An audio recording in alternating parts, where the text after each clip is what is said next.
I work with UNICEF as a health manager, and I am national lead for UNICEF's Adolescent Health and HIV program.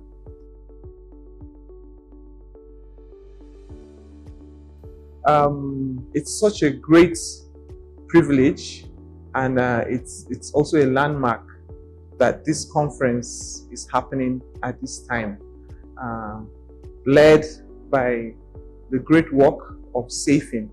SAYPHIN has been able to create a platform for all adolescent health practitioners to come together, to network, to share ideas, to share experiences, and actually set up the agenda for adolescent health in Nigeria, and probably even leading the trailing the blaze for Africa, just like we are just demonstrating by having this first African conference and the second Nigeria conference for adolescent health and development.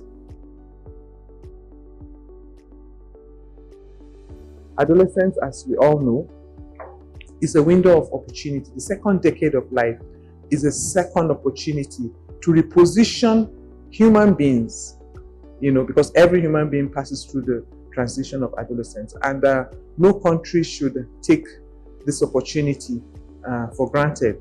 At UNICEF, we believe that adolescents are the present and they're the future. We're securing the future working with adolescents. If we don't work with adolescents, then you don't have a future. So I think it is something that is very, very important that at this point Nigeria is helping to articulate for Nigeria itself and also for Africa. So we believe that adolescents, especially the adolescents in Nigeria, their potentials have been untapped. There's a lot, they have a lot of limitless potentials. And that is why UNICEF is working in a multi-sectoral manner to address the complexities of adolescent needs, both at the strategic level, down at the community level, with families, with young people themselves. One of the key game changer for development is working with adolescents. That's adolescent engagement and participation for whatever it is we are doing, whatever behavior change you want to make in any sector.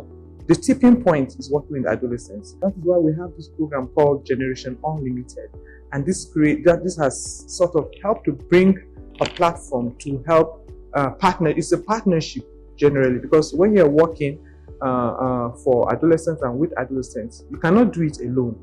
You have to help to mobilize resources, to mobilize skills, to mobilize commitment and passion, working with young people themselves. I think we are at a verge of history where a lot of things are going to explode for Nigeria, because a lot of people are now beginning to understand that it's important to invest and to invest in adolescents and young people. And the theme of this conference really captures it.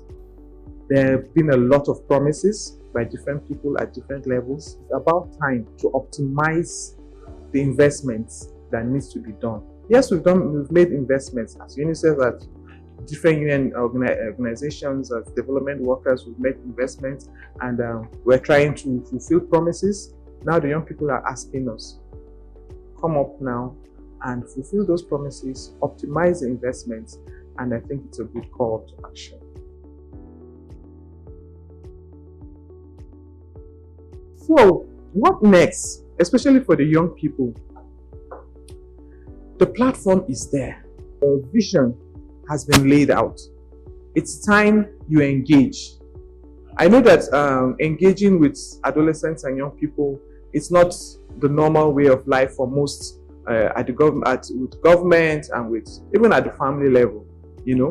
Participation and engagement is not a Nigerian thing. But hey, take up the space. Everybody now says this is the way to go. So if you get to an obstacle, then you have the tools, you have the policies, you have the commitment, you know your champions.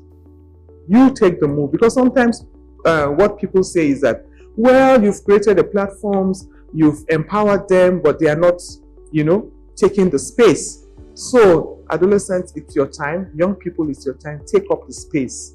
There's no limitations. You are the generation unlimited. Own it. Because when you say something and you act it, then everybody listens to you. You need to speak up.